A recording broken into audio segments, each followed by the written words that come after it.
Welcome to Indiana SportsBeat Radio. So for the thousands in attendance and the millions watching around the world, it's time! 3 on the way. Oh! It went in! It went in! And Indiana wins the ball game! Know your role and shut your mouth, you jabroni! Float game for the win! Taylor's gone. Goodbye. Touchdown, Indy. Woo! IU. America. They got a football team now. It's pretty simple. I win. Google me. You know that I'm the cream of the crop. Oh, now, here's Jim Coyle.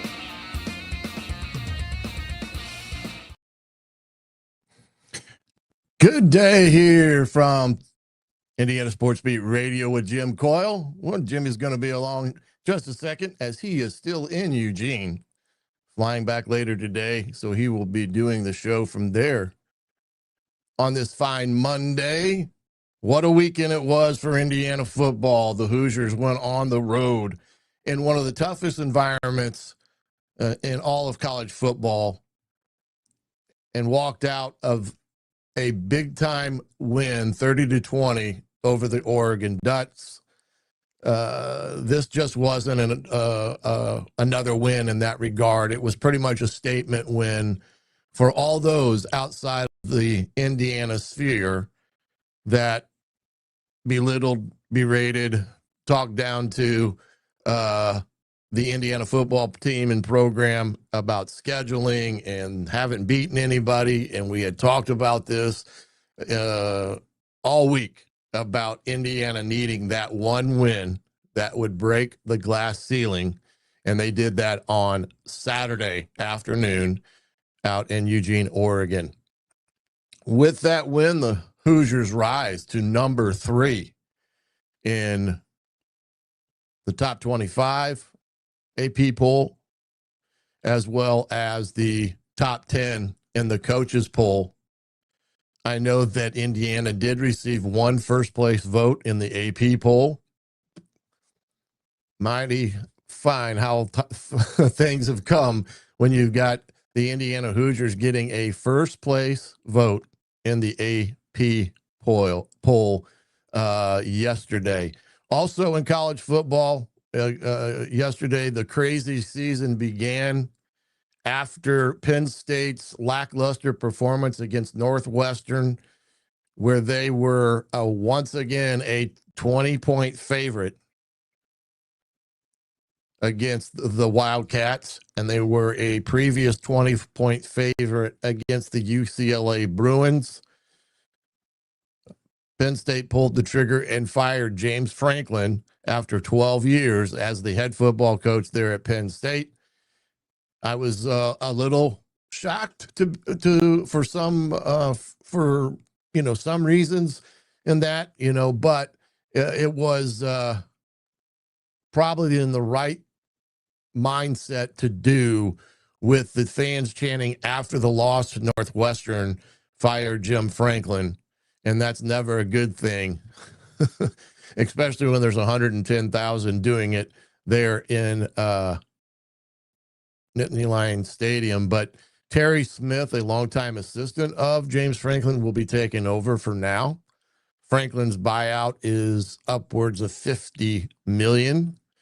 And there is some rumor that Adidas was the one that ultimately forced the issue and agreed to take on some of that buyout. Take it for what it's worth. Pure rumor on that aspect of things. And it was something to see, but he did a lot of good at Penn State. Good person. He brought them back out of the ashes for what had transpired under Joe Paterno, and made a quick return to Penn State being of national prominence. His biggest lack there as the head coach, not being able to win against the top 10 team.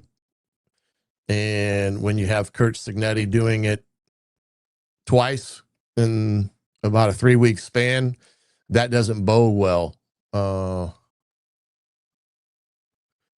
And that was kind of a shock as well. Let me see here. Any questions coming up today? Yeah,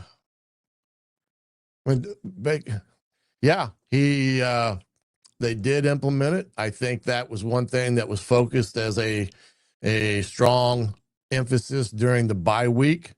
And he did a great job of making some of those back shoulder throws on critical situations. A third down situation was one. And then, of course, the go-ahead touchdown was another. And he did quite well. Of course, the other news from college football, and a team that the Indiana Hoosiers will play this week, Michigan State fired Jonathan Smith not even before 2 seasons were over.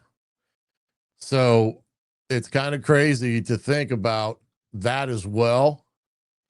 But things there in East Lansing, for whatever reason, were not working for that situation. In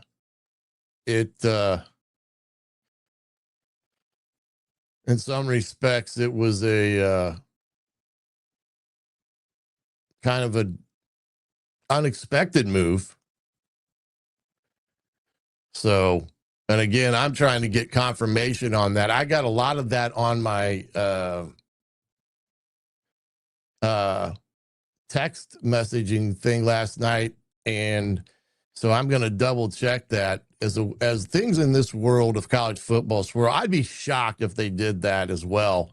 But again, there are rumblings in East Lansing for his job, and I would think it would be a huge stupid move on their part, because he's a darn good football coach, and I think he'll get things rolling there at State and what he does and things of that nature. So I'm still waiting for confirmation on that one, because that one was also rampant yesterday as well. So I hope I can get a true confirmation of that one as well, because that would change some things for Indiana this week, because all of a sudden you're changing coaches if that's the case. But we'll wait for that confirmation. Today we've got, of course, the one and only Don Fischer, who had a great call again on Saturday. A beautiful, another historic win that that Don Fischer got to call Saturday. And then Greg Rakestraw from the Colts, who had another big win. How about that? The Colts, again, had a huge win over the Arizona Cardinals on Sunday. And it was at times bleak. Wouldn't say that it was the best game for the Colts defense, as they gave up some really critical downs and situations. And that is one of the big things that the Colts were able to do, facing adversity, something similar to what Indiana faced on the road in critical moments, and were able to come out with a huge win. And so you can say the two hottest teams right now in the state of Indiana are the Indianapolis Colts and your Indiana Hoosiers. So that in itself is quite remarkable. And right now, Shane Steichen and his Colts are playing really well, and great complementary football like Indiana has done as well. And that's how you win football games, is when all three phases are clicking and you're working as a unit and getting the big plays when you need the big plays. Let's see here. Yeah, Colts do have some toughies coming up soon. So that was, one thing that I think they're going to have to they're going to face some tough games ahead, as anybody in the NFL could expect. And it's going to be a really good season there in Indianapolis, I think, now that they've got the quarterback situation handled and they've got everything working in unison. So it's looking very bright for the Indianapolis Colts. Of course, with Greg Rakestraw coming on as well today, he can fill us in on all the particulars from Sunday, as well as Dustin Dopirak from the Indianapolis Star. Little Pacers talk as well, as they're gearing up to get their season started. And it's kind of hard to believe that we're rolling into another NBA season as well as college basketball season here shortly, as Indiana and the Pacers are getting ready to roll here in the next week or so. And before you know it, we'll have two sports going together, which is a sports fanatic's dream because of that. So a lot of good things happening around Indiana, especially with your Indiana Hoosiers. We're going to step aside here, and hopefully when we come back, we'll see the one and only Mr. Jim Coyle, and hopefully Don Fischer right after this here on Indiana SportsBeat Radio. Andy Moore Honda is Bloomington's #1 Honda dealer for a reason. Buy a new Honda and get a 3-month break from car payments. That's right, no payments for 90 days. That includes the all-new, all-electric Honda Prologue, and you get it for just 0.9% financing. Or the 2024 Honda Ridgeline Black Edition or the Honda Accord LX, both for just 1.9% financing. Get more to your door from AndyMooreHonda.com, Bloomington's #1 Honda dealer and your best place for new and used vehicles. If you're looking for a new home in the Indianapolis area, you need Cheryl Sizemore from Brick and Ivy Realty. Cheryl Sizemore has over 2 decades of experience, and that could be the difference in getting the home you want in today's tough housing market. Reach out to Cheryl at CherylSizemooreSells@gmail.com or 317-701-0838. That's 317-701-0838. Let Cheryl Sizemore sell or find your new home today. Huddle up, football fans. Tailgate season is here, and nobody gets you ready for game day like Academy Sports and Outdoors. Swing by your local Academy store or shop online at academy.com to find everything you need, from grills to jerseys and more. Be a watch party legend with gear from top brands like Nike and Under Armour, all at unbeatable prices every day. With 8 Academy stores across Indiana, including our Bloomington location, fun can't lose, and neither can you. Gear up today at Academy Sports and Outdoors. Zach Browning here to tell you about an offer you simply can't pass up. If you're looking for the best coverage of Indiana football and basketball, which includes recruiting, weekly chats, podcasts, as well as access to the best national team out there, then look no further than thehoosier.com. The best part, it's just $1 for the first week. Oh, and did I mention that you get a full year of access to The Athletic when you sign up? You can't beat the coverage, and you can't beat the deal. So head over to thehoosier.com today and sign up for just $1. It'll be the best decision you ever made. Welcome back to Indiana SportsBeat Radio with Jim Coyle. I'm the coach, Shannon Griffith, and now joining us, Don Fischer from the beautiful Bloomington, Indiana. Don, what a ball game. I don't even know how any other way to describe that ball game Saturday in Eugene other than it was just, I mean, at some point you wanted to know if you were dreaming or not because of the way that Indiana was playing from start to finish, and really only had 2 really trip ups. The one touchdown pass that kind of busted coverage, and then, of course, the pick 6 that Mendoza threw. But besides that, they played A-plus football in my mind. Well, they did. There's no question about that, Shannon. This is a football team right now that they're riding high, of course, because they won this ball game. They're now ranked 3rd in the country in both polls. But this is week in and week out what you see from Curt Signetti. This guy believes that he has the right system, the right philosophy. I don't think anybody can argue with that right now because of what he's done in this past year and a half of football at Indiana University. It is remarkable how he got it to turn so quickly. But when you look at the man and how he goes about his business and you're around him as much as I have been, you know that this guy is special and he knows what he's doing. He knows exactly what he wants from his players, and they know exactly what they have to provide because it's a critical thing in regard to coaching. You've got to have your guys believing in you. And I can tell you to a man, there isn't anybody that doubts that Curt Signetti is the best coach in the country right now, at least from an Indiana University player's standpoint. Yeah, I guess the one other question too on this win on Saturday, kind of where does this rank in terms of the historic Indiana athletic, programs that are there? I mean, there's been a lot of historic wins, not just in football, basketball. You can go right down the list, but kind of in your tenure as the voice of Indiana Hoosier athletics, kind of where do you see this stacking up? Well, it's the most remarkable thing I've ever seen. It's pretty easy to distinguish it that way. And I've seen a lot. I mean, when I got here in 1973, this program from a football standpoint was really down. And from a basketball standpoint, it was really up because Bob Knight was the coach in his third year, which was my first year at IU. They won tied for the Big Ten championship that year, and got beat in a playoff against Michigan over in Champaign, Illinois.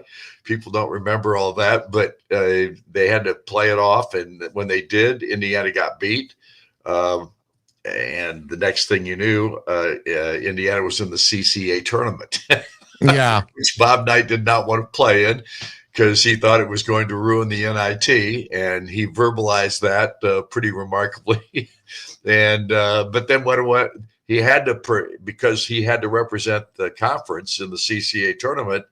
And then they went and won it. And they had a 3-game situation there in which he won that tournament.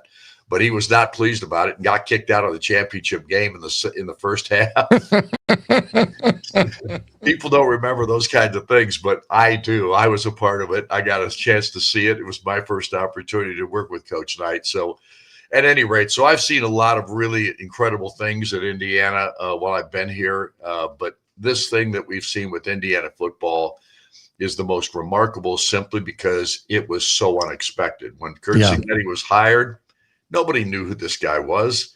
I mean, people did know who he was, but we didn't know anything about him. And all I can say, kudos to Scott Dolson, Pam Whitten. They saw what they saw in this man when they hired him, and we've all got a chance to enjoy the opportunity to be a part of it. And it's just something special that we've never anticipated was going to happen at Indiana because of the negatives of Indiana's losing record throughout the years. No question. And I can, I have said all along that Scott Dolson did a phenomenal job by looking past, the big hire and the splash hire by going out and find somebody that he felt fit Indiana for this particular time period and evaluated it from A to Z with Coach Signetti. That's a pretty good start right there when the AD is fully participating in that process. So that's a big congrats to Scott Dolson. Saturday, outside of some other things that we just talked about, where do you think that game turned in Indiana's favor? Did you feel like it was a game that they fully had under control? And even though the big pick six that tied the ball game back up, that brought the crowd into it, was silenced pretty quickly, and pretty much all day long when Indiana needed that drive, they got it. But and that's the thing that I think the confidence that Signetti instills in his players. Never too high, never too low. one play at a time. You know, his statements are all ingrained now in our brains because we've heard them so many times now, and they're pretty simple, and yet they're so effective in how the thinking process is instilled in these players. And so I don't know that the game turned at any particular point. I think a lot of people thought it turned when Fernando threw the interception and Vinny took it in the end zone so quickly. But this team doesn't affect them. They don't sit there and lament, all of a sudden we've lost momentum or something like those kinds of, that's not the way they think. Yeah. It's basically what Coach Signetti says, one play at a time, never too high, never too low. You just go on to the next play, and they buy into it. And it's a part of the philosophy, I think, that is such a critical thing for any football or basketball or sports team, period. You can't do anything about what just happened. All you can do is go on to the next play. And so I'm not sure I don't know that this game really turned at any particular point, because I watched the same thing when Indiana beat Iowa. This team never gave up.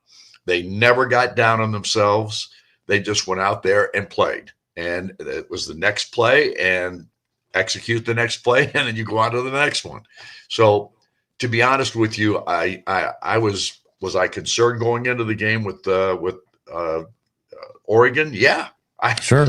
Well, we had not beaten a team like that. The team of that ilk in since I've been here in 53 years, because we've seen Indiana go into ball games with a decent record through the years and then get beat by the Ohio States and the Michigans. Now, it did happen in 1987 that Indiana beat Ohio State and Michigan the same year, and so you got to go back to history and look at what Bill Mallory accomplished at IU. He did some remarkable things too.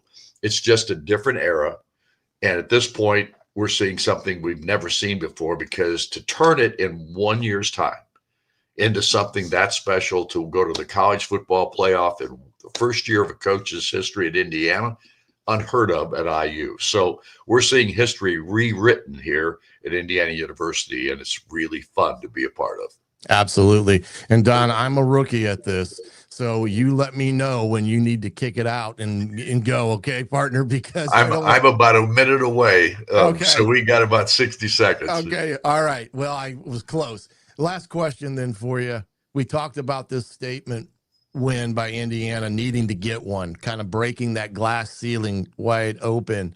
Now, all those outside of the Indiana sphere are now looking to take this IU team seriously. Right. Is that something that, from your perspective, is kind of like really neat to see, because you've known for the last couple of years that Indy had something special, and all your partners in the vast media that you have connections to or talked to are now kind of eating a little bit of crow when it comes to Indiana and talking about their schedule and this and that, and they haven't beat A, B, C, D.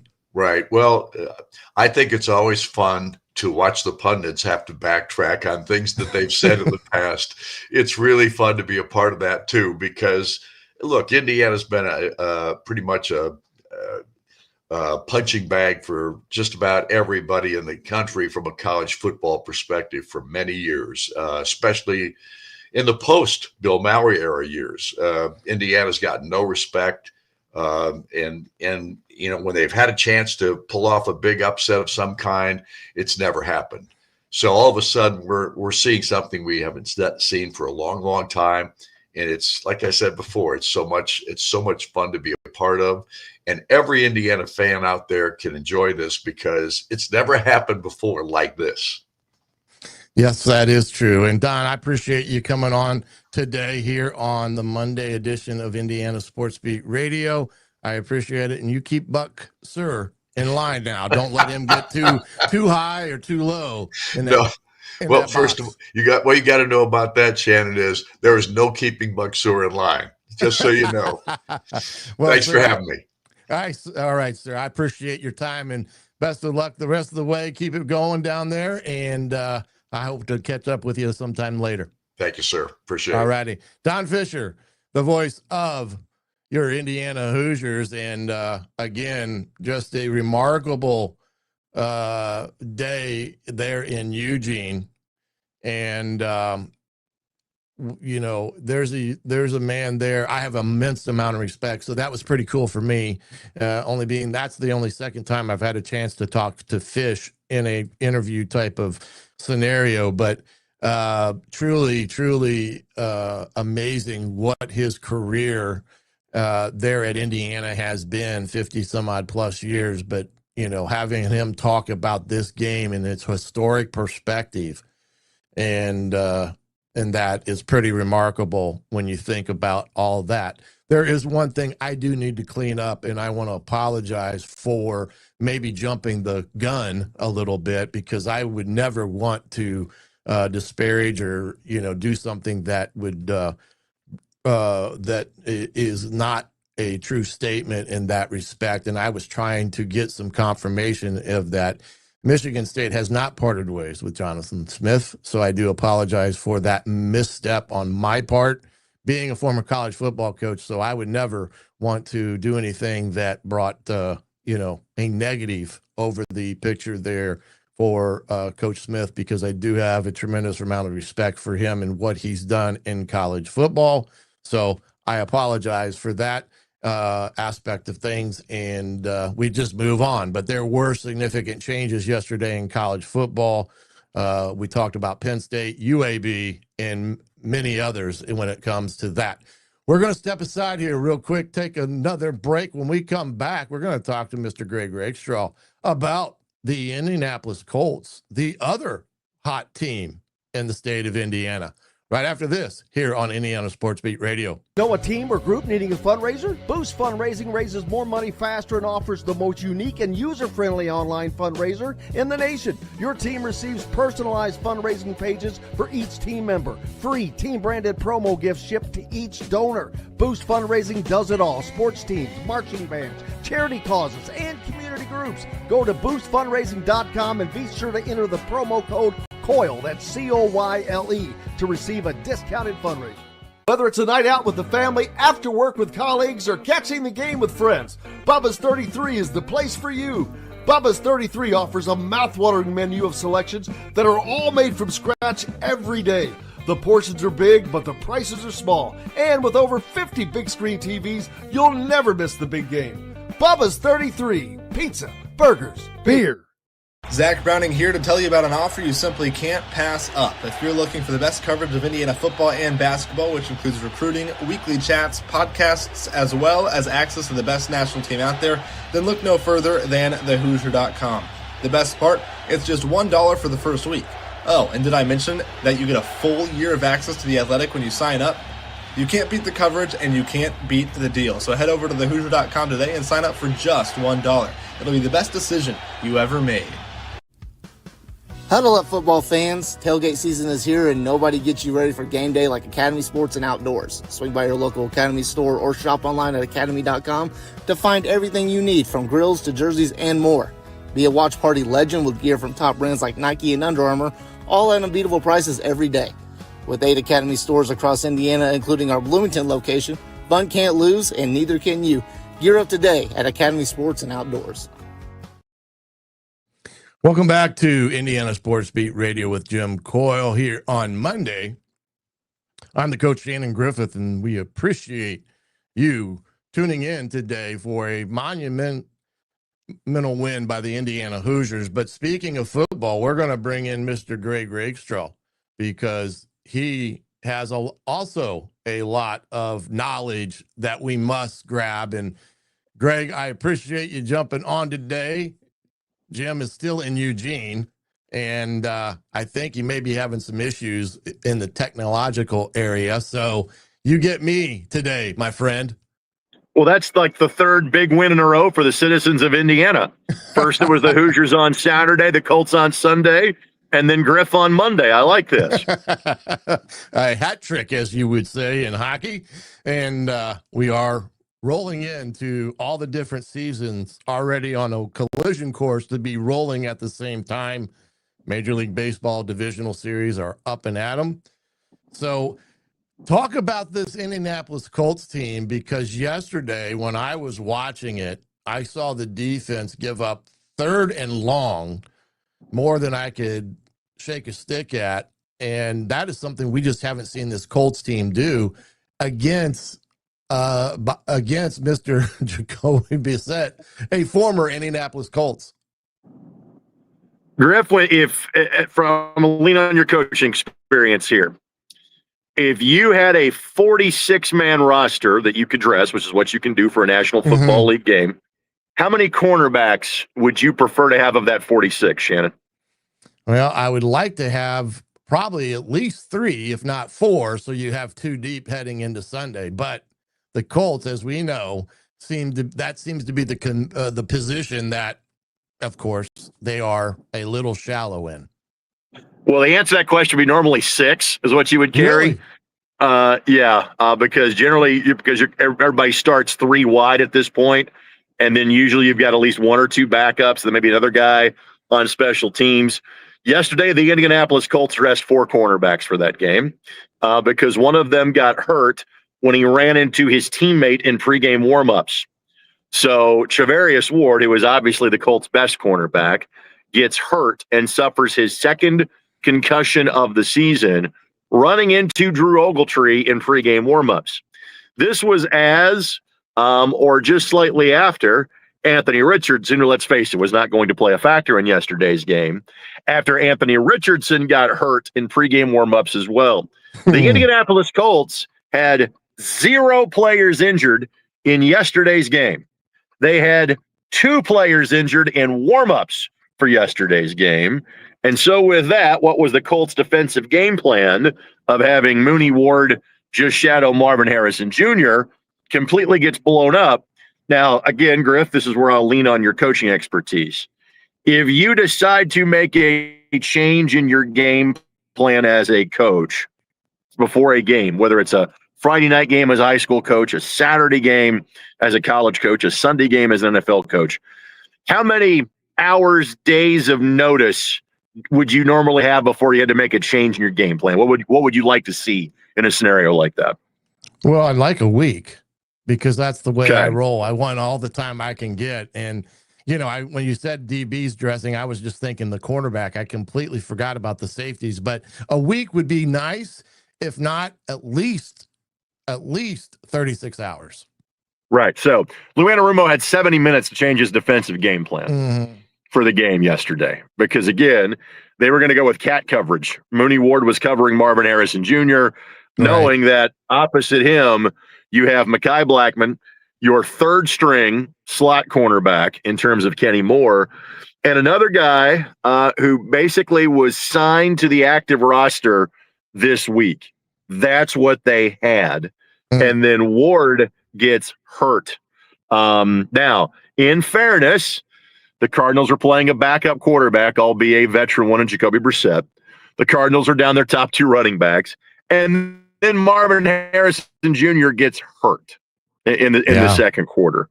But still, the Colts' defensive game plan changes completely. And so I think you got to grade yesterday's game on a bit of a curve. The good news is the offense was fantastic. And the Cardinals, while they are now 2-4, they have been very tough to score against in the red zone. They had not given up a lot of points, period. The Cardinals had come in averaging giving up 19 points a game. The Colts had 31. The Colts went 4 for 4 on red zone drives, ending in touchdowns yesterday. That one was a battle. The Colts found a way to win at 31-27, but they are in desperate need of cornerback help. The good news is, Shannon, is that I think Kenny Moore will come back and play this week against the Chargers.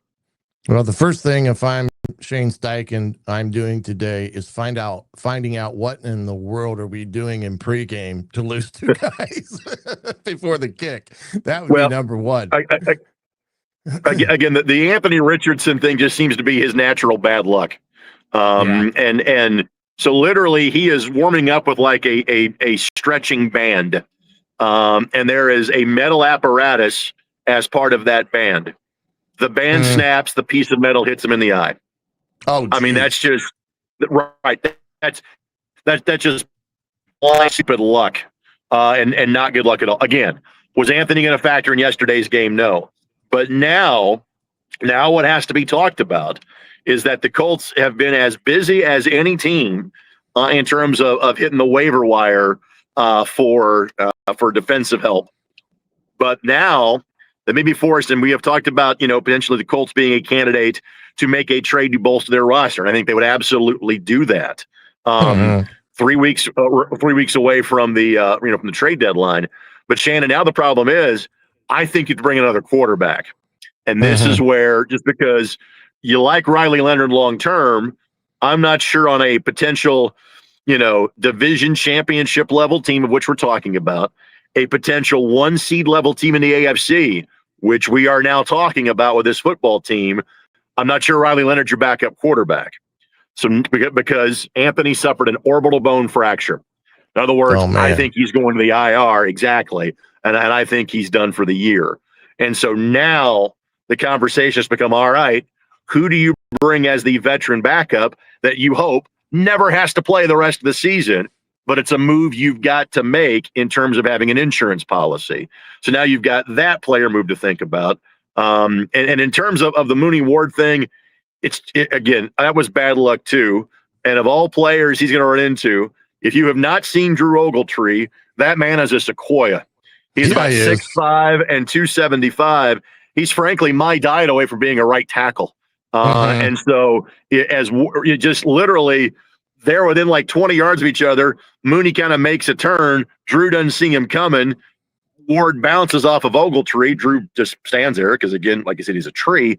And all of a sudden Mooney goes flying, and he sits there for several minutes. And finally they kind of put a towel over his head and walk him back to the locker room, and he's deemed to be out with a concussion. So the warm-up patterns might change a little bit. And on Anthony, on Anthony, it's just one of those things you're like, you know what? Maybe it's just not meant to be for this guy because he is, again, he is a freakishly good athlete, but can't seem to catch a break from an injury standpoint. No. And you let me know when you need to drop off here, sir, because, again, I'm sitting in for Jimmy and trying to make sure we get the flow right. And I don't want to keep you too long. Okay. You're good. Colts now head out west to play the Chargers 4-2, which will be another darn good ball game. And this complimentary football that I feel the Colts have played better part of this year already, that's going to be a tough one for them to overcome. That game, not to overcome, but to continue to play at a high level with the Chargers.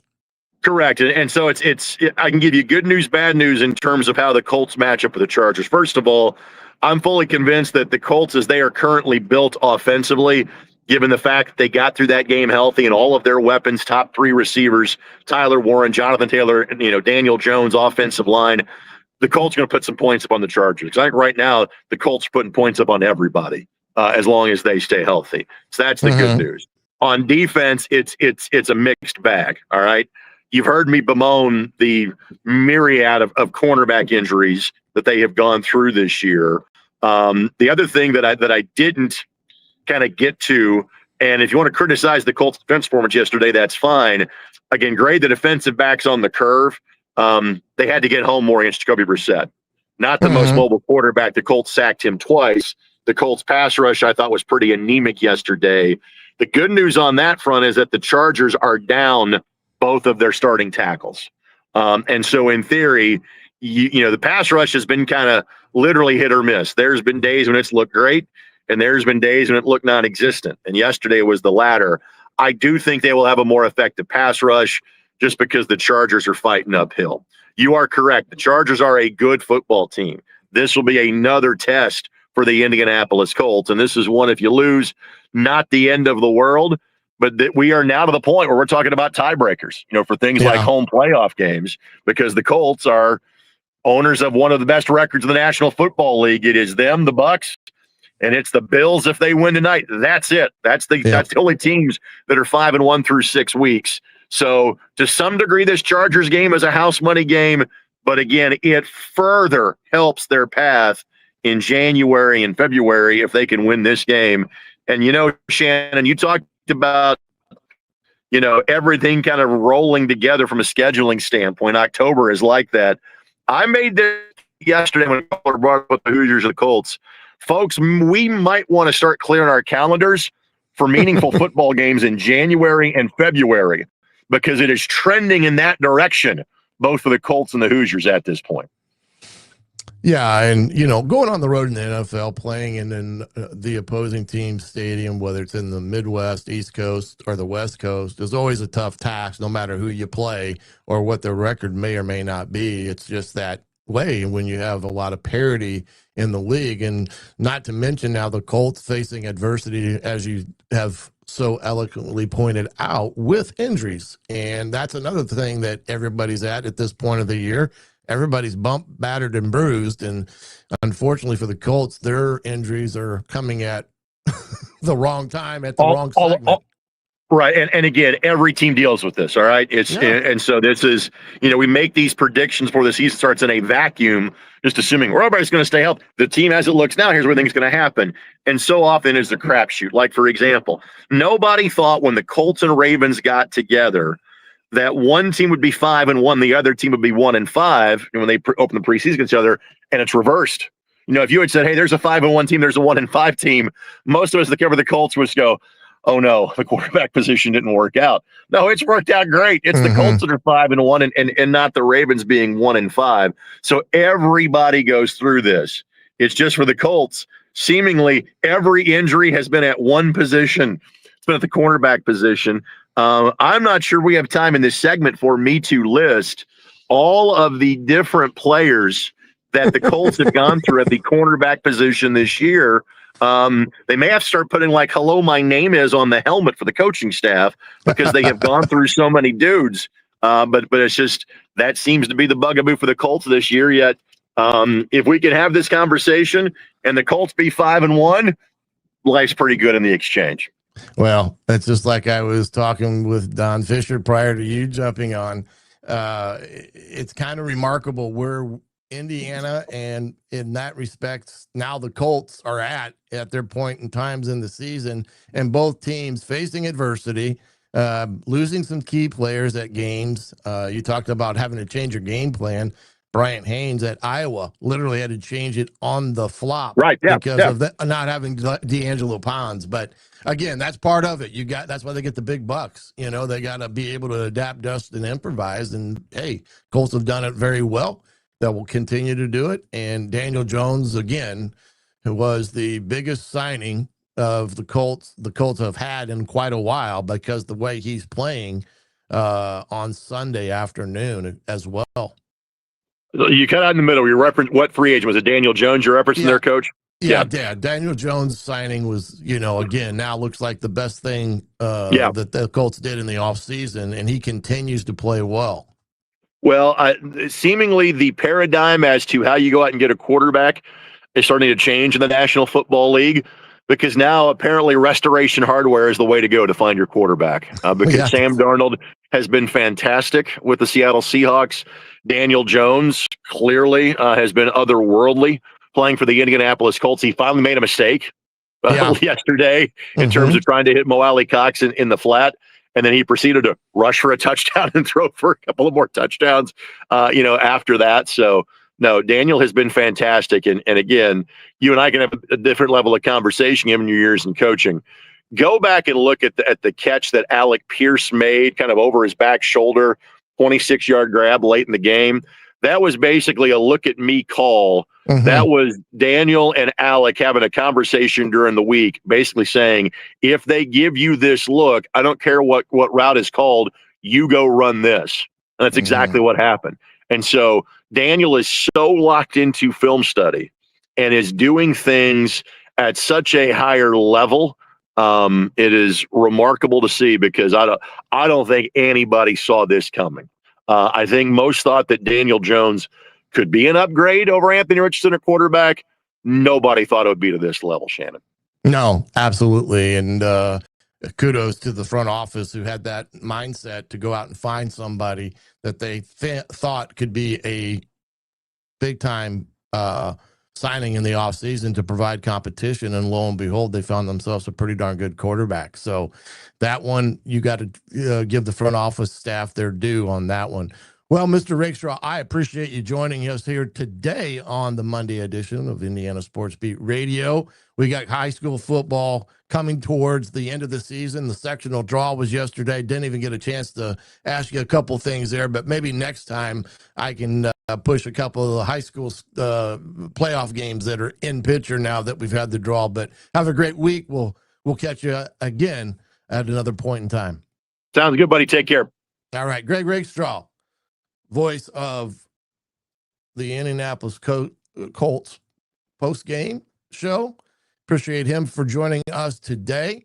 We're going to step out and take another break here, but we'll all be right back with more Indiana Sports Beat Radio right after these messages. The ISC Sports Network is your home for sports content across the Hoosier State. Find us live on TV and streaming or archived on our website and our app. The ISC is your one-stop shop for the content you want to see, including high school sports, college sports, and other great events throughout the year. Subscribe to our streaming service and get access to it all. ISC, local lives here. Know a team or group needing a fundraiser? Boost Fundraising raises more money faster and offers the most unique and user-friendly online fundraiser in the nation. Your team receives personalized fundraising pages for each team member. Free team-branded promo gifts shipped to each donor. Boost Fundraising does it all. Sports teams, marching bands, charity causes, and community groups. Go to boostfundraising.com and be sure to enter the promo code COYLE, that's C-O-Y-L-E, to receive a discounted fundraiser. If you're looking for a new home in the Indianapolis area, you need Cheryl Sizemore from Brick and Ivy Realty. Cheryl Sizemore has over 2 decades of experience, and that could be the difference in getting the home you want in today's tough housing market. Reach out to Cheryl at CherylSizemore@gmail.com or 317-701-0838. That's 317-701-0838. Let Cheryl Sizemore sell or find your new home today. When it comes to apparel and promotions, Freethink has you covered, literally, whether it's 24 or 200 shirts for sports leagues, businesses, or groups. Freethink Apparel and Promotions can also create your very own merchandising store. Freethink Apparel and Promotions did it for Indiana Sports Beat Radio, and they can do it for you. Whether it's screen printing, embroidery, digital printing, promotional products, vehicle wraps, or anything else under the promotional line. See what Freethink Apparel and Promotions can do for you at freethinkapparel.com. Welcome back to Indiana Sports Beat Radio with Jim Coyle. I'm the coach, Shannon Griffith. Glad to have you along here on a great sunny and Monday to kick off the week. I want to thank Greg Rakestraw and the voice of the Indiana Hoosiers, Don Fischer. Appreciate them. Coming up shortly will be Dustin Dopirak of the Indianapolis Star. We'll get some of his takes on the Pacers. As I said, everything's getting rolling here shortly, as well as college basketball will be kicking off. And I got a great feeling that this Indiana basketball season with under Coach DeFries could be another quick turnaround to a certain degree. I think he's got the right stuff in the making, because I think he is a really good basketball coach that has the ability to adapt to the players that he has at his disposal and put them in the best possible positions to go compete consistently against whoever they play.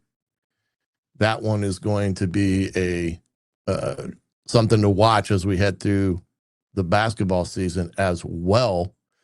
Again, talking about Indiana, the Hoosiers, and their top thing for this year with some of the things that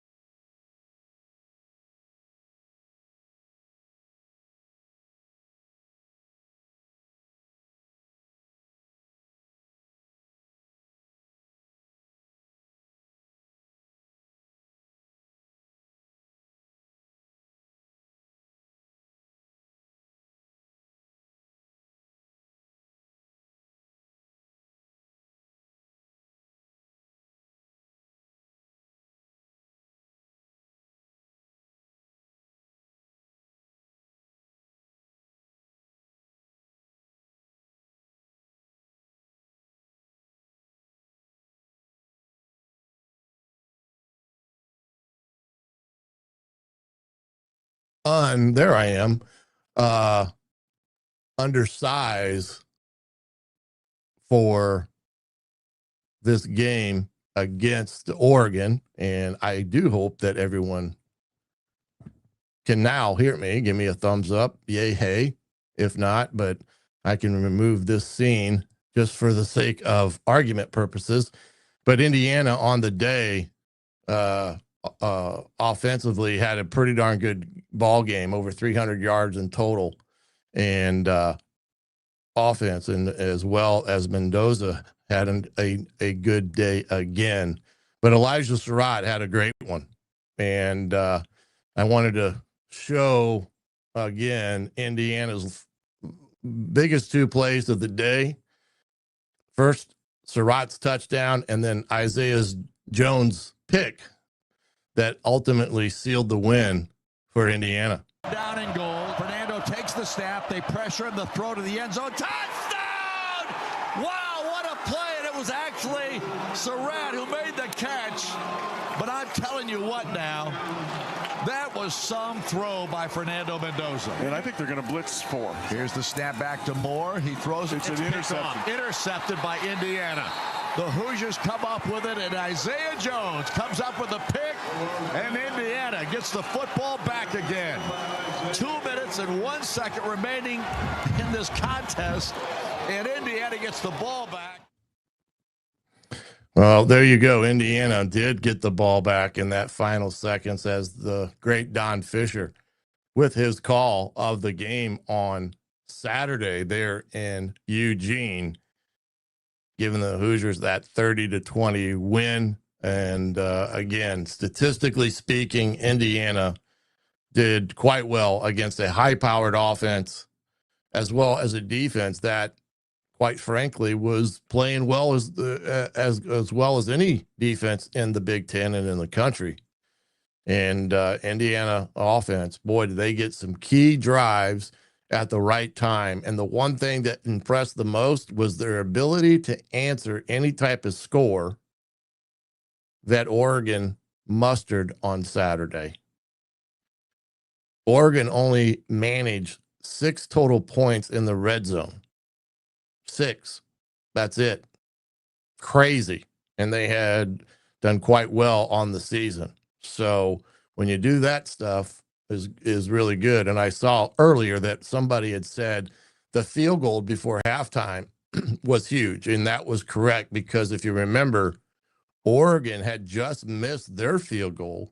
Indiana orchestrates a quick drive down the field, and boom, 58-yarder to end the half to give Indiana the lead at halftime, 13-10. And the hush became on the crowd. And now we get to talk to the one and only Mr. Dustin Dopirak from the Indianapolis Pacers. Sir, how are you doing today? Doing good, Coach Griff. How you doing? Good. And you've been covering the Pacers for the Indy Star for what now? What year is this for you? This is going to be year 4. 4. Yeah. Okay. So this is going to be a weird one. But nobody's talking about the Pacers right now. Everybody's talking about IU football. Even Rick Carlisle's talking about IU football. Rick came to because they played. I mean, we didn't get to watch the whole thing on Saturday because the Pacers tipped off at 7. So we had pregame, everything going on. But I mean, it was on TV in the background, and I think when we all went up to press row to wait for tip off, that's kind of when the game finished up. So I didn't get to see to break down everything, but it is. They're the talk of everywhere. That's all everybody was talking about at Gamebridge on Saturday night was just, wait a minute, IU football beat Oregon. And it was amazing stuff. And you kept looking over me like, but they're still up. Okay, wait a minute. All right, they might win this thing. So, well, as I was talking to, of course, the one and only Don Fischer this morning, Indiana finally kind of broke that glass ceiling. Sure. That they needed to have a win like they got at Oregon because they beat number 9 Illinois and, took them behind the woodshed and, did, took care of that business. Then the goalposts started moving in the national spotlight. Well, Illinois must not have been that good. Well, that's because AP polls and things that you guys put out are garbage the first 2 weeks of the season. So don't hold Indiana accountable for your stupidity. But, then they went to Iowa, got that win, and everybody still wanted to keep moving the goalpost. And now it was just about, okay, Oregon. Oregon will destroy them. And literally many media type out there were saying that Indiana was going to get smoked by Oregon. Well, there's a lot of different narratives being spun in the last 48 hours about Indiana football. And you hit on it. It's kind of captivated, the state of Indiana. And I said this before the season, the enthusiasm for Indiana football was broader than just Bloomington. It had started getting to the state. I don't know, how would you say that's a fair interpretation of kind of where Indiana football is now because of what you stated there about the Pacers and Carlisle and everybody kind of wanting to see what the scenario is with these Hoosiers? Yeah, I mean, well, like there's a few things to it. I mean, obviously you know the breakdown of the state in terms of sort of where the pockets of Indiana fandom are versus the pockets of Purdue fandom versus the pockets of Notre Dame fandom. It's like it's different regionally. It's different in terms of really what you went to school for. I mean, like let's be like Indiana is the sort of more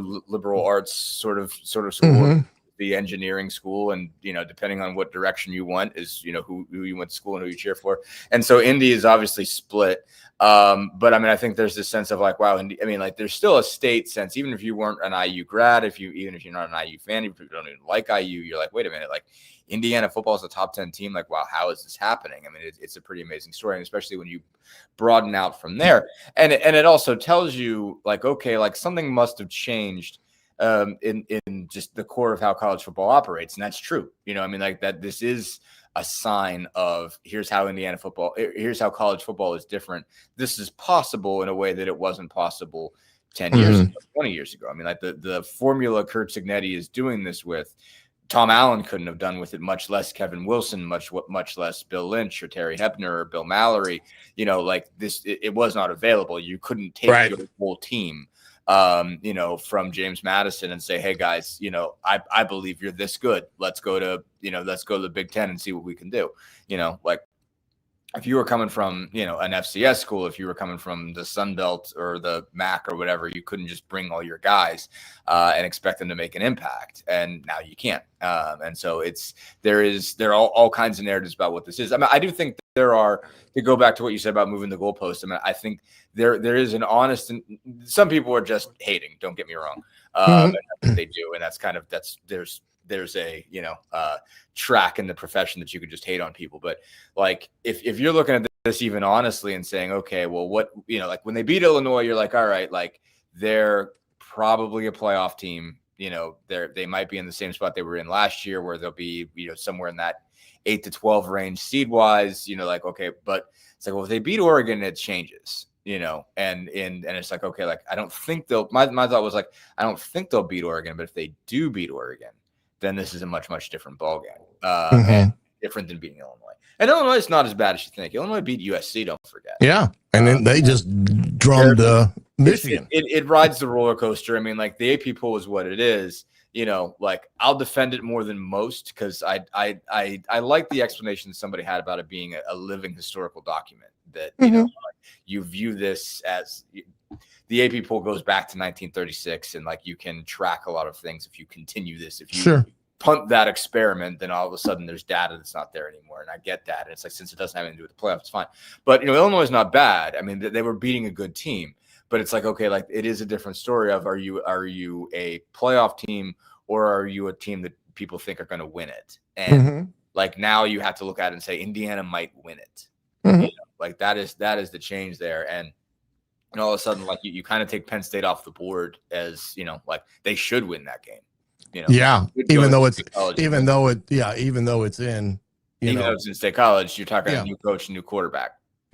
Like Ethan Grockmeyer's thrown 11 or 13 passes in his career so far. So, like they're going to be, new coach, new quarterback, mid-October. they're going to reel, like they're going to have to. There's no way that's not what happens. And so, but still, like the Oregon win is the Oregon win. Going out there and winning, like they're set. Like basically it's going to be a situation where it like unless they stub their toe in their way, and I'd be really surprised if they do, like you're looking at going into Indy playing Ohio State for the number 1 seed in the playoffs on December. That's where things stand. And so, yeah, it is definitely, again, like obviously they could stub their toe, stuff happens. You get, you start to read your press clippings. That's a lot of time to still do that. But I think that's part of like, even if you're if you're like an honest arbiter of, okay, how good is Indiana really? You were still waiting to see this game to be able to say are they at this level or are they at that level? And, I think this Indiana proved without a doubt they're at that level. They're number 3 this week. They're going to be, like they're not moving unless they lose. So, Well, you're right, and they still have some tough games in front of them. I mean, yeah, it's not a lock. They're not. Nobody's a lock at this point in the season. There's Maryland is a little bit. I think Maryland's the game that you look at right now and say that's the one you got to be nervous about. And I guess UCLA all of a sudden. Well, yeah, I mean, you've got again, anytime you go on the road, NFL or even in college football. Those are tough environments to win in, Maryland being one of them, as well as State College. And those are games that Indiana still has on the road. Right.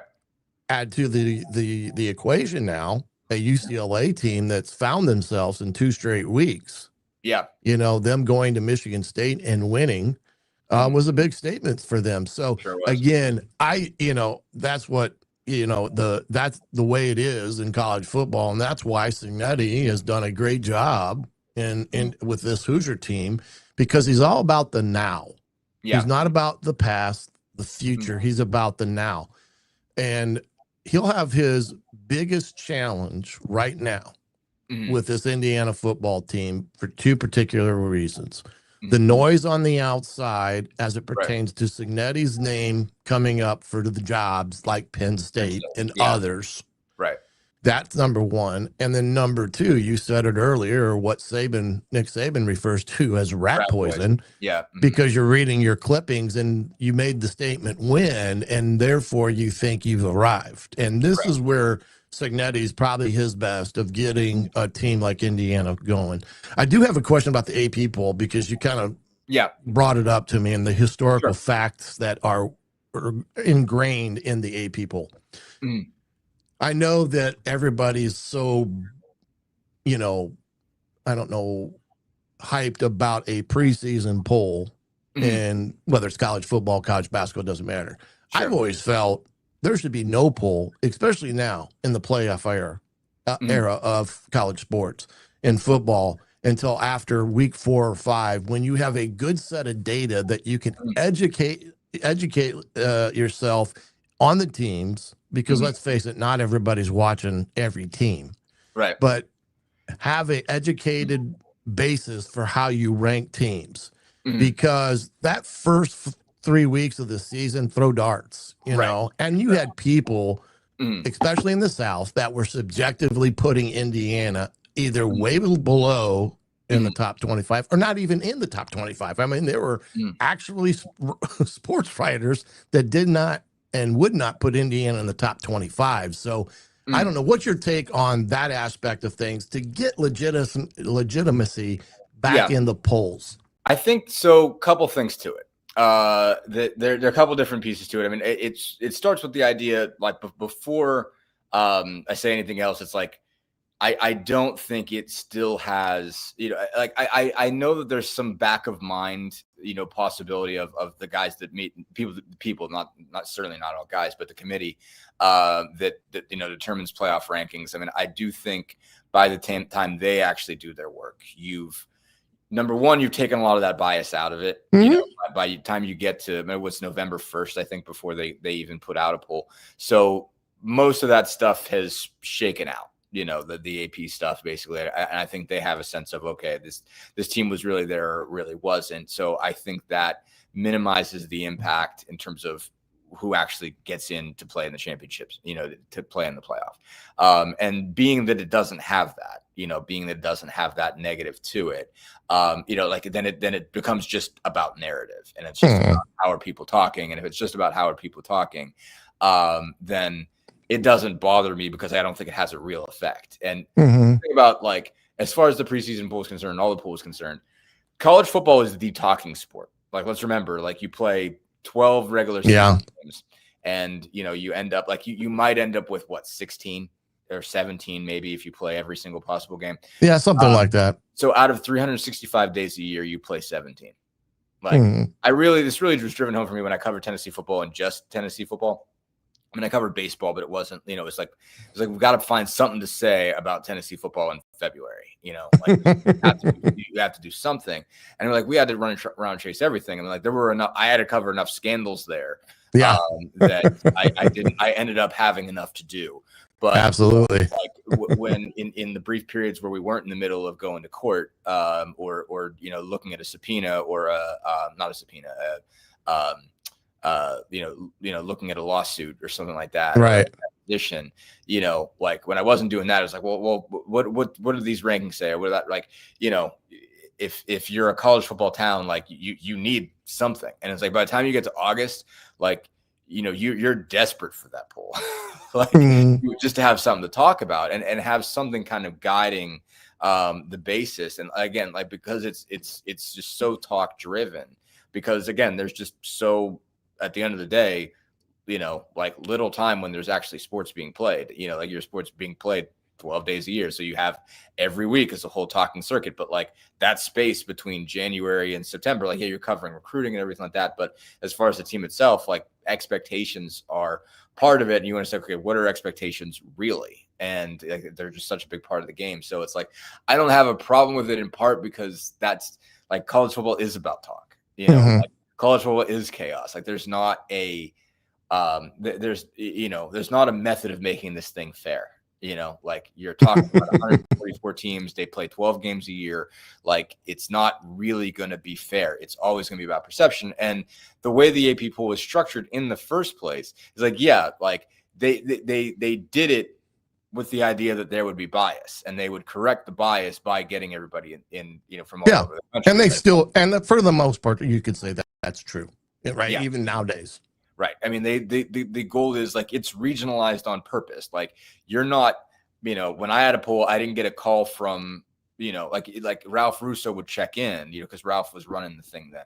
But I didn't get asked by Ralph. I got asked by Mike Merritt, basically you're given, your state guy is, given, the charge of maintaining a couple voters or one or two voters or whatever it might be, depends on the state.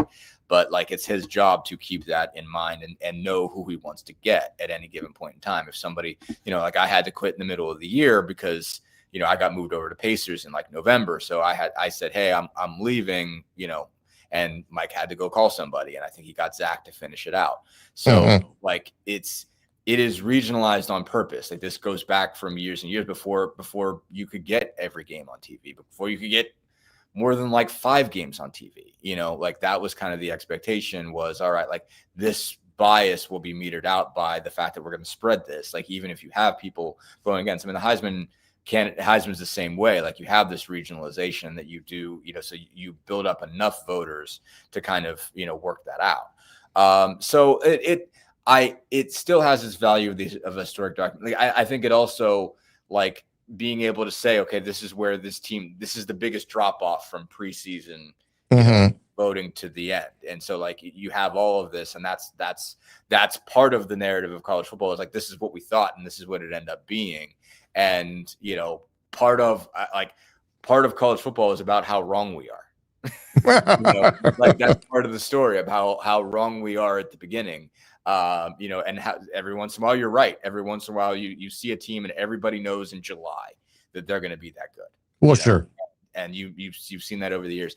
And sometimes you're totally wrong. And that's part of the history and the lore of, remember when this team was on the cover of Sports Illustrated and everybody everybody talked about how great this guy was going to be and that person was going to be, and they ended up going 8-4 or whatever and playing in the Gator Bowl, and like that, or they had this dramatic thing happen, they had their quarterback get hurt, like it's part of the lore, and us being like, again, like it's the sport that involves the most talk, the most projection, the most guessing, because you're sitting around not watching the game 300 and some odd days out of the year, and 12 days, 12 to 16 days, you actually go to the stadium and watch a football game happen. And the rest of it, you talk about it. So the AP poll is part of that tradition, is we spend a lot of time talking and guessing what would happen. I mean, shoot, the old days before you even had a playoff, you had to guess who would win, Yeah. Like before before even the Rose Bowl, when the Rose Bowl was just like, we're going to have the Big Ten champ and the Pac-10 champ, and I don't care how high they're ranked, that's who's playing. Like you had to guess who would win Michigan and Nebraska. You had to guess who would win Penn State or Nebraska. You had to guess who would win Miami or Washington. That was part of it. It's a different, and like we kind of need the AP poll to remind us that that's what we used to do. Right. Like that's part of the history. It's a crazy, ridiculous, chaotic game. If you're a college football fan, you signed up for the chaos. So like this is all part of what spins it around, but it's better that you have a playoff, you have a committee that is supposed to push that stuff aside and decide on its guys there. But even then they're going to yell about bias. The SEC is going to want 10 teams in. They're all going to lose 2 games. They're about to have. They're already pushing for 5. Crap out of each other. They're all going to have 2 losses, and they're going to be like, "Well, they all should get in. All 8 of them." Yeah, they're already pushing for 5.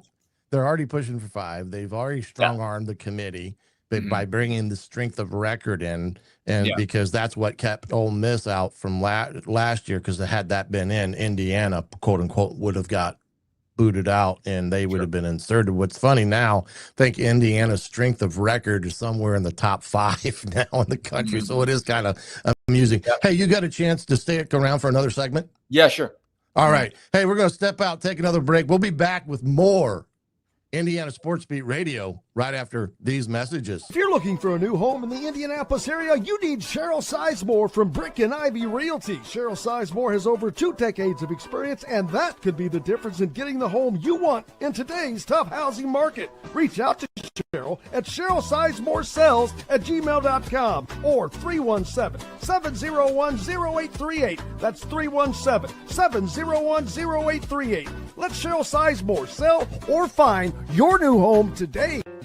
When it comes to apparel and promotions, Freethink has you covered, literally, whether it's 24 or 200 shirts for sports leagues, businesses, or groups. Freethink Apparel and Promotions can also create your very own merchandising store. Freethink Apparel and Promotions did it for Indiana SportsBeat Radio, and they can do it for you. Whether it's screen printing, embroidery, digital printing, promotional products, vehicle wraps, or anything else under the promotional line. See what Freethink Apparel and Promotions can do for you at freethinkapparel.com. Huddle up, football fans. Tailgate season is here, and nobody gets you ready for game day like Academy Sports and Outdoors. Swing by your local Academy store or shop online at academy.com to find everything you need, from grills to jerseys and more. Be a watch party legend with gear from top brands like Nike and Under Armour, all at unbeatable prices every day. With 8 Academy stores across Indiana, including our Bloomington location, fun can't lose, and neither can you. Gear up today at Academy Sports and Outdoors. Whether it's a night out with the family, after work with colleagues, or catching the game with friends, Bubba's 33 is the place for you. Bubba's 33 offers a mouth-watering menu of selections that are all made from scratch every day. The portions are big, but the prices are small. And with over 50 big screen TVs, you'll never miss the big game. Bubba's 33, pizza, burgers, beer. Welcome back to the Indiana SportsBeat Radio, our Monday edition with Jim Coyle. I'm the coach, Shannon Griffith, alongside Dustin Dopirak from the Indy Star. And we've been talking a multitude about IU football and their big win Saturday, as well as some of the AP polls and things of that nature. You know, one thing I did want to get your opinion on, because you brought up the SEC, and this has kind of gotten to the point, like you said, this is the talking point that we're getting to with 12 teams that probably is going to go to 16. Let's just face it. They're going to go to 16 probably as soon as next year, but probably no later than 27. Do you think that's what college football needs? I mean, the expansion, they just got to 12. You talked about the old BCS days when they had 4, the argument and this and that goes on, going to 16 within a year or two of actually getting to a 12-team tournament. And this is already being discussed in college basketball as well. Yeah. What's your thoughts on this ultimate expansion of these, the tournaments and such? And I get it, that's money, part of it, but kind of what's your point? What's your insight to that aspect of college athletics in terms of the expansion with football and basketball? I think there's two different. There's one question that like I and everybody else is qualified to speak on, and the other that like I'm less because I don't cover college sports anymore, and it's changing so dramatically all the time. The finance element of it is like it's a moving target. But it's moving in one direction. The number is getting bigger and bigger and bigger in terms of like what you have to do to continue to finance this operation. Because it's making sure it's like. These people are going, these guys are going to get paid at some point. It is definitely careening towards it being paid by the schools as opposed to being paid by, NIL and outside and all this kind of stuff. And so if that's going to start to be the case, you're going to need more money in the system. And so you're going to need more games. You're going to need more, stadiums. You're going to need more. You need more packed stadiums. You're going to need to use. Like it goes back to what I said about the talking things.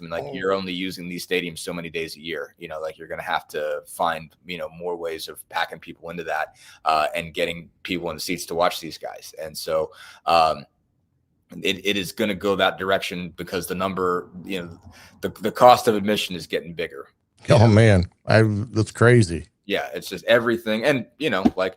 To keep this, just to keep the tuition paid for, forget even on top of the NIL, whatever else is being paid, like that's going up, so the price of everything is going up. So you got to look for revenue streams, constantly look for revenue streams to bring it in. So that piece to it, like, I don't know where that ends. And like, I haven't had to, care specifically about the numbers. Like I know it's bigger cause I'm, alive. 2025, but I don't know what it is or where the end point is. I think from a product standpoint, in terms of like what, considering college football I've watched all my life and like what I think makes college football as thrilling as it is, I think 8 is the number that makes sense. But I also think, 5 or 6 conferences made sense. So that's do it. Like the fact that you don't have a viable Pac-12 right now is dumb. There should be a conference for teams on the Pacific Coast and the mountain region to play each other as opposed to playing in the Big Ten and the ACC. Like we are way too big of a country for that group of teams not all to play each other and that be their league. Yeah. But I would have thought, it was 5 or it was 6 when the Big East still existed as a football entity, like conference champs, wild cards after that, 8 teams, 3 weeks of games, like quarters, semifinals, finals. There you go. That makes sense. It's a fair path for everybody. And championships matter because it's just like, hey, like you can't speak to everybody else's conference and everybody else's league and why they're this is like in that case, it's just, hey, like you play your league, everybody in your situation is mostly fair. And then, it's that. And also in that case is the schedules are more balanced. Like you've got a better chance of playing everybody else that's good in your league. And, so it's like, all right, like if the SEC, if you're Alabama and you had to play, LSU and Ole Miss and, Texas A&M and whatever, and a team from the SEC East, and then if you're the Big Ten, you had to play Ohio State, you had to play Penn State, you had to play Michigan, like all that.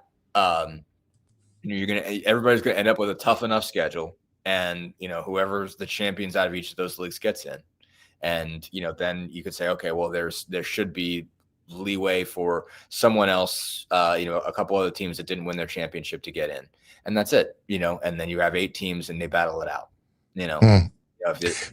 like that makes sense for me. Like once you get to 12, 16 doesn't bother me. It's like, like if you can make the same cases for if that's the level, like 12 to 16 isn't as much. Where I used to think, okay, remember, like it used to be like you couldn't lose, like if you were going to lose a game, you probably were not going to have a crack at it because it used to be 1 versus 2 and that's it.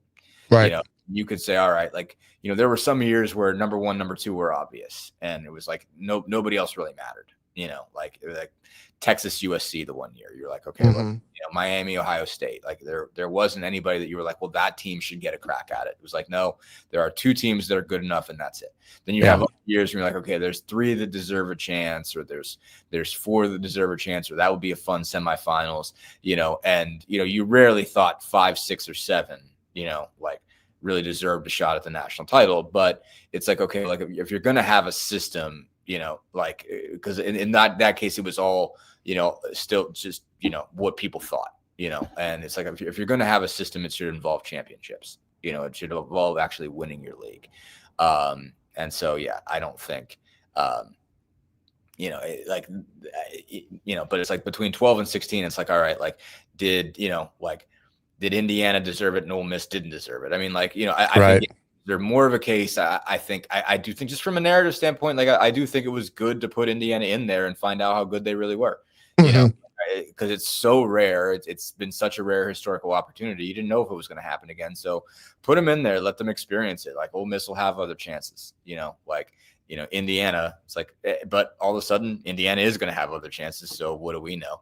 But what was funny about that is, before this week, Ole Miss and Texas A&M, I believe, were both 4 and 5. Oklahoma was 6. So Oklahoma loses to Texas. Indiana gets a big win on the road at Oregon and leapfrogs both of those teams into the number 3 spot. So it was kind of like, whoa, that's poetic justice right there. Sure. So, but I get you. The it's a money thing. Probably the biggest part, because we are in an era where athletic departments, schools for that matter, they need money to pay this rev share and other things that go with it, remaking stadiums for the dollars that are being charged at the gate. Those are only going to go up, because of that. So it would be nice at some point in time, if it were possible, that they could leverage what they're getting in these athletic departments as well to maybe reduce some of the costs of their students going to school at said school.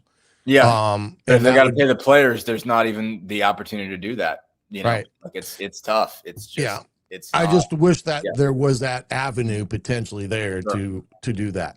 Yeah. Well, let's talk some Pacers, because everything's ramping up there. This summer was kind of a unique summer. They had some changes, which is always happening in the NBA. Right. What do you see Carlisle's vision for this year? We talked about potentially being a more physical, pressure-oriented defense that's going to capitalize on mistakes and turnovers, opposed to that heavy shooting, offensive-minded team. Not that they're going to stop being offensive-minded, but maybe not to the extent they were a year ago. Yeah, I think the changes to gravity. I mean, by the end of last year, like obviously they really ramped up full court pressure starting about December of last year. I mean, there's been a defensive evolution really since, and Carlisle continues to point this out, going back to Christmas, basically the day after Christmas 2023, they made a lineup change to be like, okay, like we've got to finally care about defense, because this was, before that in that season they were, they won a game 157 to 152, and they're like, well, we can't do this. This is not going to work. At the end of the day, we got to play some defense, because they weren't guarding anybody. And so they really ramped it up at that point and said, okay, we got to start caring about this. And they got better over the course of that year. And last year they were like a top 10 defense. I mean, they were pretty good. I think they ended up being top 15, but like really from like they amped it up again, like after that 10 and 15 start where it wasn't very good, they leaned into defense. They got Andrew Nembhard back he had some knee tendonitis and he wasn't right he missed a month, and then he'd had about 2-3 weeks where he just, he was still kind of in the ramp up period. And really, since they really let Nembhard go wild, they started playing a lot more pressure. And so they're still going to lean into that. And, one thing that Rick said last year was that, our physicality has to be our persistence. And I thought that was a really good line that ended up proving that, kind of playing out. And the idea was, we're going to outrun you. We're going to exhaust you. We're going to make this a distance race. And, we're going to trust that we have more endurance than you can. We can pick up full court all game defensively. It's not like full court trap like you play in college or whatever, where you're trying to get a turnover on every single possession and it's 5 guys scrambling. But it's, like the guy that's picking up the ball is 94 feet from the bucket. He is covering the inbounds pass and, making you work 5, 6, 7 seconds before you get across the timeline. And that's getting into your legs over the course of the game. And so they're going to still do that. And I think they have a good sense of their principles and what they want to do. And they're going to try to run, when they can push the pace, when they can get easy baskets early in the clock, when they can catch you celebrating off a made basket, or when you're not, getting back quick enough off a defensive rebound, or when you turn the ball over, they're going to run and they're going to try to score in transition. The difference is going to be once they get into half court, like Tyrese Halliburton has so much gravity. And you're not going to have that anymore. They're going to try to do the same things. But where it changes is Tyrese Halliburton is going to draw 2 bodies frequently, and Pascal Siakam is going to draw 2 bodies frequently. You take one of the guys out of there that can draw that kind of defensive attention. And so in a lot of cases, you're going to have to shoot a contested shot. Right. I think one thing I noticed in the first game, and these guys didn't play in the second game, but like Aaron Nesmith and Pascal Siakam both took 3s off the dribble. I looked into the data, and it's crazy how few, like Tyrese Halliburton had to take a lot off the dribble, but and the NBA has tracking data. I think Aaron Nesmith, he missed 35 games, but I think he hit 72 threes on catch and shoot and 11 off the bounce.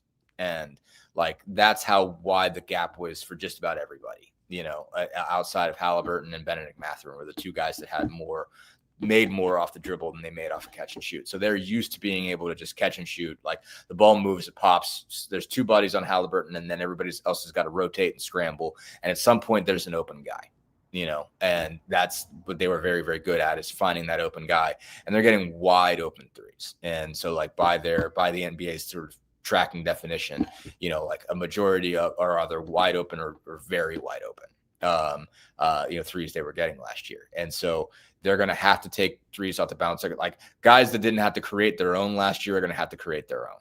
And, that's going to be the difference, is that you're going to see more of that, because there's just the open shot, the wide open shot that ball movement would create is not going to be as open, because they're not going to have to be, defenses aren't going to be a scramble, because they're not going to have to put multi-guy attention on one guy as much. That you're still going to see it with Pascal. He's got that kind of gravity, and he's going to bring the ball up too. That's going to be another thing. Last year it was Nembhard was the secondary ball handler, and there were occasions when, to get defensive pressure off of Halliburton, they would have Nembhard bring the ball up so Halliburton could run off some screens and, get some motion and get some kind of downhill action, by running, have to run off of something, or just making the guy work with Halliburton operating without the ball. Nembhard slides in, becomes the point guard. And so they need somebody else to take some pressure off of him. So that's going to be Siakam, who has that, who has that experience, did that a lot in Toronto after Kawhi Leonard left. So that's what you're going to see. And I think that's where you're going to see the main difference. And, but health is a big issue already. TJ McConnell's out for a month. And so that's a tough break, hamstring. And so, they had to let one point guard go sign another one. Cameron Payne was your starting point guard in the preseason game on Saturday night. And he had been on the team for 2 days. He got in and has to learn how to, he's 30 years old, 31 years old. He's been in the league for 10 years. Certainly he has the capacity to process a lot of things really, really fast. But it is a tough ask and I don't know who they'll play tonight. It's obviously a kind of moving target in terms of who plays who. The Thunder didn't even bring 10 of their guys to Indiana on Saturday night. So everybody plays these preseason games different, you don't need to win them. That's not the point. Right. So, you don't know who's going to be there, who's not going to be there, and what kind of work you get and whatnot. So, Cam might start again. He might not. You'll see this play out. But, he's the backup point guard right now. And the guy he would say was third string, Quentin Jackson, had a sore right hamstring. And we don't know the severity of that yet. And he's a two-way contract guy. And Jackson played better at point guard last night. If you had to go into a game right now, Jackson, if he was healthy, Jackson would be your backup point guard, but behind Andrew Nembhard. So if they're missing him too, that's tough. And so, it's tough deal that they're in. Johnny Furphy dinged up his ankle, so Ben Shepherd is just ramping his way back up. So, I mean, if they've got 10 days before the opener. And if they had to play right now, they'd have some issues. So, to Brian S.'s point, if Furphy and Walker are healthy, they have a chance to make things better. Walker's been up and down. Like some things I've seen from him, not like some others. So we'll see. Oladipo's in China, by the way. He's playing for the Guangzhou Lions, I think, and he's actually, they've played some preseason games against the NBA team. So we'll see if somebody signs him before the season starts. It could happen. But yeah, a lot of moving parts there for the Pacers, and McConnell getting hurt is a tough break, and they really, I still think this team can be competitive. I think this team, because of the just muscle memory it's got, they've got a lot of guys that know how to execute the system and do what they're supposed to do. That'll make them a tough out.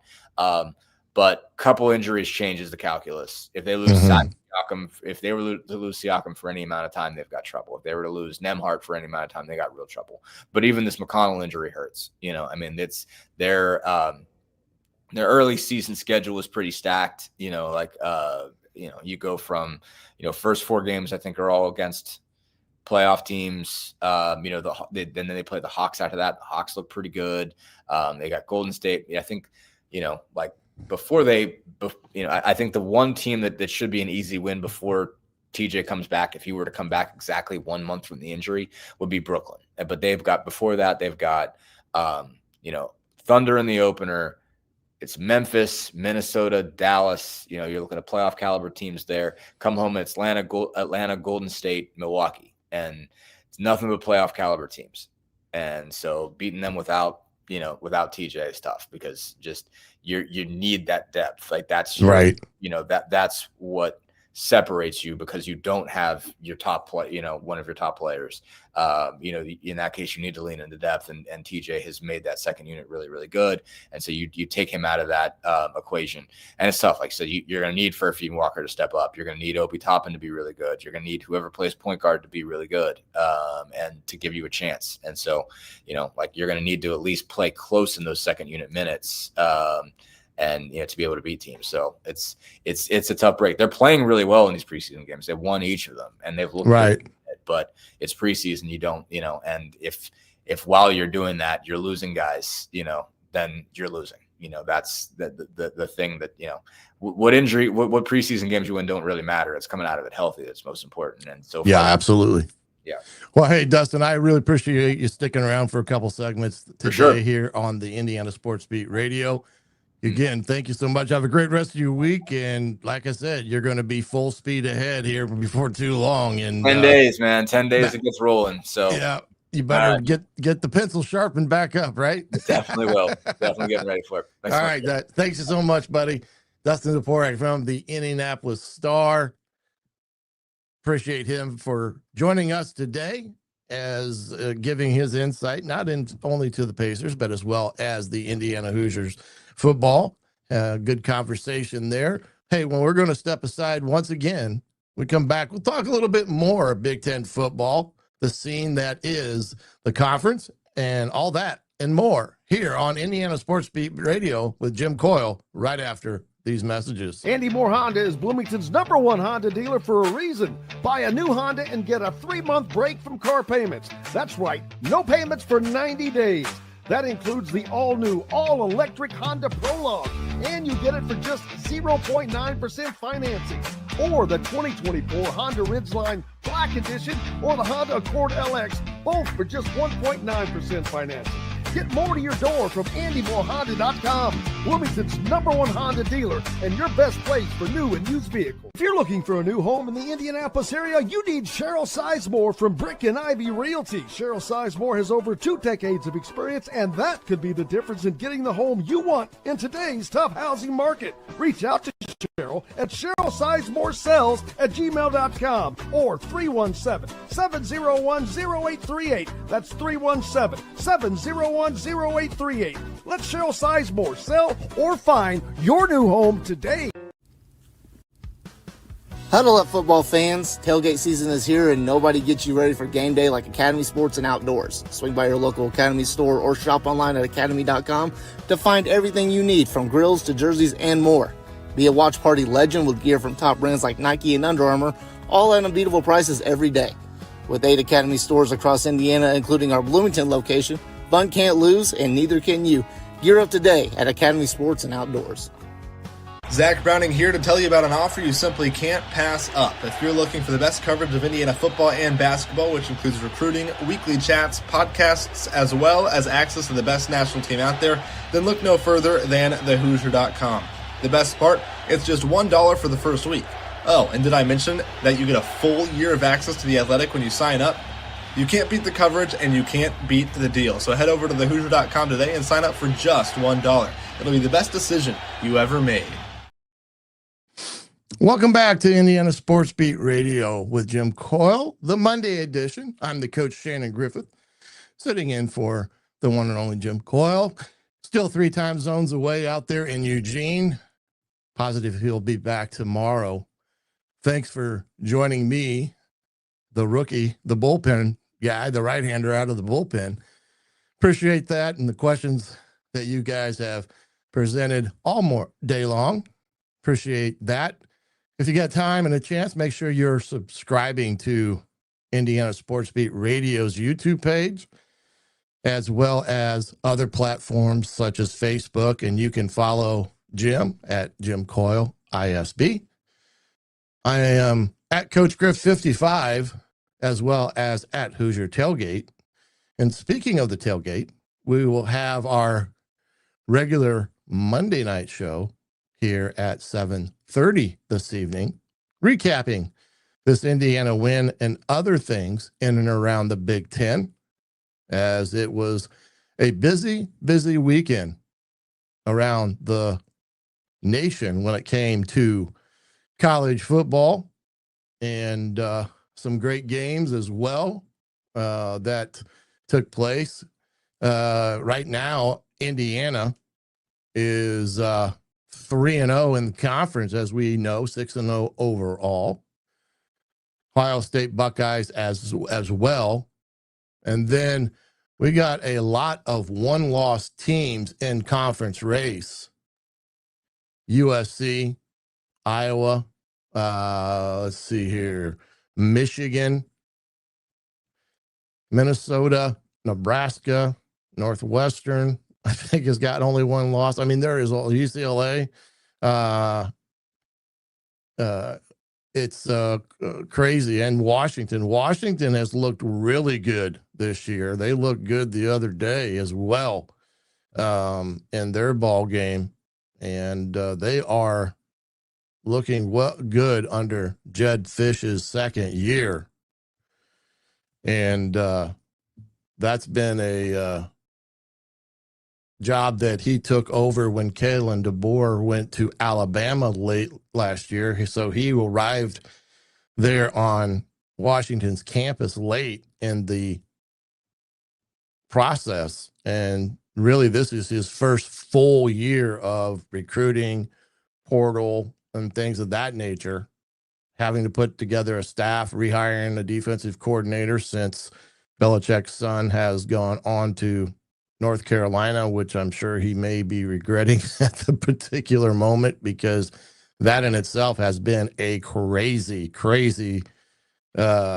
story there with Belichick and North Carolina and all the different things that are coming out of that. But right now, Ohio State and Indiana firmly atop of the Big Ten. And we're right there at that kind of halfway point in the year. So a lot of games to be played. Indiana still has some challenging games. They have Michigan State coming up this week, UCLA. After that, you've got Wisconsin on the docket, a trip to Maryland, and of course the bucket game at Purdue this year. So we're still a far away from the actual finish line, and that will be the challenge for these Hoosiers, is to continue to play at that high level now that they've kind of broken that glass ceiling, and all eyes are truly on Bloomington at the moment, and we'll see what all transpires as we move forward through this Big Ten season. You know, statistically right now, it's really an interesting dynamic when you look at the stats. Maryland has had a good offensive game this year when you look at it because of their young freshman phenom. So a lot of power in the offensive side of the ball in the Big Ten. And then you can't rule out some of the defenses that are in the Big Ten doing well outside of Indiana, Illinois. Good rebound after their definite debacle against the Hoosiers. Michigan has a strong D. Washington. I mean, so the Big Ten has really, I think, raised their profile in a lot of ways that still will have to, of course, fight off the national narratives when it comes to how many teams the Big Ten will get in this year. I do think they will get their 4 teams in, whether or not the SEC gets a 5th team or what, we'll see. But that's really not,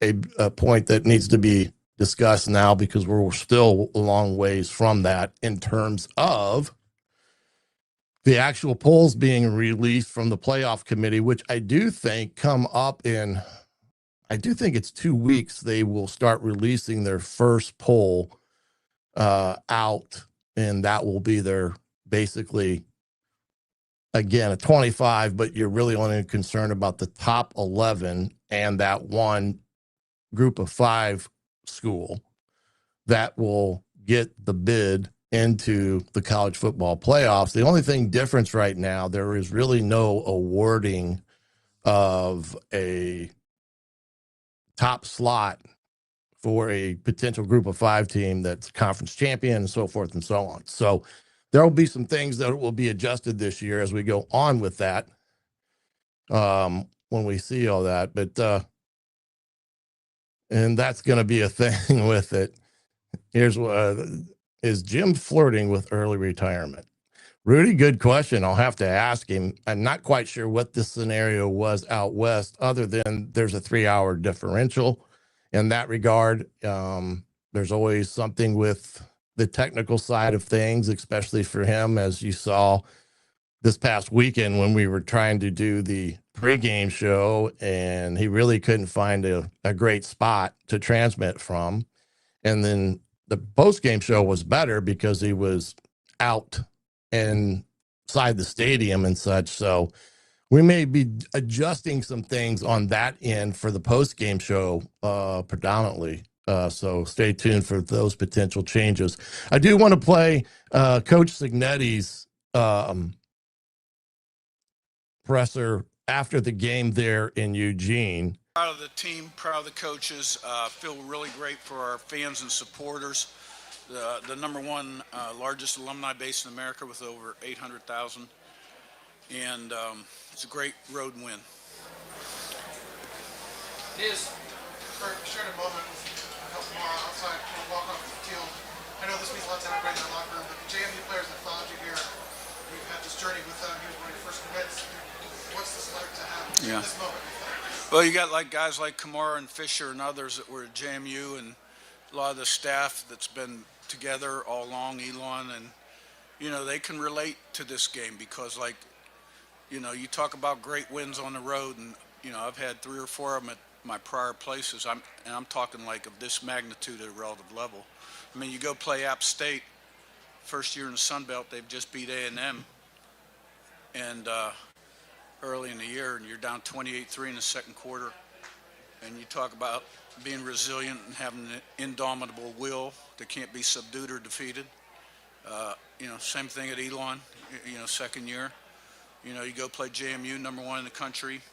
They've outscored the first 3 opponents 180-6. You ask the same thing of your guys. You overcome big-time adversity in the first half at the end of the game and win with 30 seconds to go.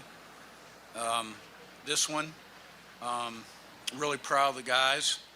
We hung in there. You know, we couldn't stay on sides for a while, and then for a while we had a bunch of guys laying on the ground. And I was like, what's going on here? And then they'd return a play or two later. You know, I thought they were starting to get some good run chunks, and we weren't getting rhythm on offense. And I thought Frankie's field goal was really big, just like last week against Iowa. You know, that end of the half score gave us momentum going in the locker room, and our defense was tremendous in the second half. Our kicking game was really good all day. And the offense made the plays when they had to. Mendoza extended plays, made plays with his legs. And the play to Surratt obviously was huge, huge. That's a one-on-one ball, third and long, inside the 10. Those are hard to convert. And just really proud of everybody. Rabbit and Sammy. Yeah, big picture. Indiana, last year you said Indiana plays they never did. This is another first ever. But it's a big one. I mean, this puts you guys in a position to host a playoff game, a lot of other things. Just how significant is this for taking the program to like the top level? Well, it depends on what we do with it from here. You know, it's a great win against the number 2 ranked team in the country on the road who had an 18-game home winning streak, right? And it puts us in position, you know, if we can continue to be successful, which means we have to show up to work on Monday as a team, humble and hungry, ready to go against Michigan State, right? You know the challenges that this team's going to have this week. So, but it's a great win. Sammy then Jim. Coach, the fourth quarter, you outgained them under 4 yards before the last drive to -8. What was the difference in that? You held them off almost over 13 minutes. You know, I thought our defense really took it to them in the second half. Won the line of scrimmage, run game and pass game, put pressure on the quarterback. And, you know, the offense, you know, made the plays when they needed to. They had us off balance. They have a good defense. And the false starts obviously were an issue. But we just took it to them in the second half. And our guys played one play at a time like we asked them to. And then next play, and, you know, our guys wanted it, showed on the field they wanted it, and did the things they had to do to be successful. We'll bring you more there from Coach Signetti's presser, especially this afternoon, as he will be in front of the media to get reacquainted to the scenery there in Bloomington, as well as the fact that the Hoosiers are now the 3rd ranked team in the country. And with all the names swirling, as I said earlier, especially at Penn State, I'm sure there may be a question or two about that, but you can see there, he answered one question. It depends on how we handle this success and move forward. And you have to be humble and hungry in this environment to have success as a team. And there's no question that he will have this Indiana football team grounded starting today with their attention solely focused on Michigan State. And the game that was Saturday is in the rearview mirror. And I think in my short time of observing Coach Signetti and my relationship with Bryant Haynes talking about his experience with Coach Sig, there's nobody better that can handle what Indiana will be handling here with all the talk surrounding their rise to number 3 and a potential chance to play in the Big Ten championship game, as well making a second appearance into the college football playoffs. For him, that's a question that is so far in the distance that he is not going to worry about what might be. It's all about the here and now. Be where your feet are firmly planted is another one of things that he says on top of all that. You know, in that respect, I do want to play what I thought was the turning point of Indiana's game against Oregon Saturday. And it was a situation that UCLA had just missed a field goal attempt, a rather short field goal attempt, to the point that the expression of the kicker was almost like, oh my gosh, that cannot be true that I just missed that bunny of a field goal kick. How Indiana orchestrated a key drive in the latter seconds of the second half, very similar to what they did at Iowa, that it resulted in a Brendan Franke field goal. But here's what I think was the turning point again on Saturday there in Oregon. And let's get it set up there. Again, 58 yards. That would have been good probably from 68. He hit it well. And remember, that was his second attempt because Dan Lanning had called a timeout. Before that, as you can see, Sig's emotion like, okay, relax. You kicked the field goal. We're thankful for that. Get on the sideline. So I thought that was a unique thing to see from Sig in that moment as well. But again, that was, I believe, he tied a record for that field goal on Saturday of 58 yards. But he is, that was a turning point in my mind because of giving the Hoosiers the lead 13-10. It took the crowd completely out of it and gave Indiana a big time momentum change there as the end of the game was upon us. And one other highlight from Saturday was Indiana on the goal line in a set that they had not shown yet, as well as an under-center snap that Second time today. This one happened, from 2 yards out. Happened there in Eugene. Full backfield. Hemby, touchdown. Second time today. This one from 2 yards out.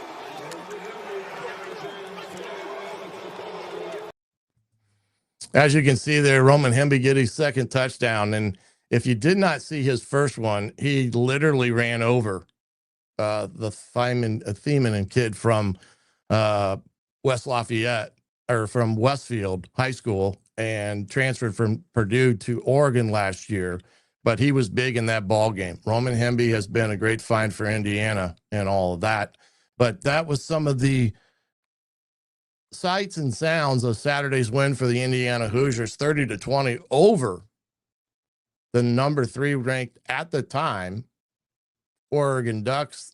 The Hoosiers now enjoying the fact that they're at number 3 in the country, and they get the opportunity to extend their win streak to 7 at home this week against Michigan State Spartans. So stay tuned all this week for different coverage in that aspect of things about this game with Michigan State at home. To remember tonight, join me at 7:30 for the Hoosier Tailgate here on thehoosier.com. We'll have all different types of things to talk about this game from Saturday, as well as a peek ahead to Michigan State. I want to thank you and all the different stations out there that are a part of the Indiana Sports Beat Radio family, such as 1380 The Fan up in Fort Wayne, Indiana, ESPN The Ref down in Evansville, and of course JOB up in the region. And to you, the listeners, as well as those that have joined us in the chat via YouTube, thank you for joining myself today on this glorious Monday. We'll see you back here tomorrow. But for now, I'm the coach, Shannon Griffith, and you have been listening to Indiana Sports Beat Radio with Jim Coyle.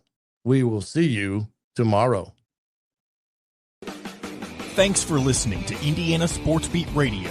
Be sure to subscribe to our YouTube page for more clips and team coverage of Indiana basketball, football, and more. You can also find full episodes and tons of other content on thehoosier.com. We'll see you next time for another edition of Indiana Sports Beat Radio.